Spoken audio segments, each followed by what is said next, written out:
Dövlət Təhlükəsizlik Xidməti ötən gün ölkə üzrə keçirilmiş geniş miqyaslı axtarış tədbirləri ilə bağlı rəsmi məlumat yayıb. Qurumun Antikorrupsiya Agentliyinin direktoru Emzar Qaqnidze keçirdiyi brifinq zamanı qeyd edib ki, oktyabrın 17-sində səhər saat 10:00-dan başlayaraq Tbilisi və bir neçə regionda ümumilikdə 24 ünvanda, yaşayış evlərində həmçinin şəxslərin üzərində axtarışlar aparılıb.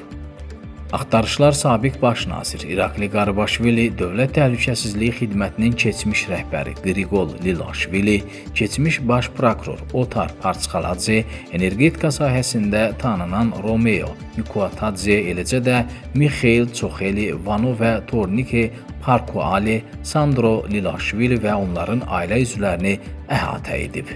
Dövlət Təhlükəsizlik Xidmətinin yaydığı məlumata görə müxtəlif ünvanlardan ümumilikdə 7.200.000 ABŞ dolları və 136.000 lari, eyni zamanda müxtəlif qızıl zinət əşyaları aşkar olunaraq götürülüb. Axtarış tədbirləri Tbilisi ilə yanaşı Vani, Çoxatauri və Barjomi rayonlarını da əhatə edib. Bildirilir ki, hədəf alınan şəxslər və ailə üzvləri barəsində hazırda araşdırmalar davam etdirilir.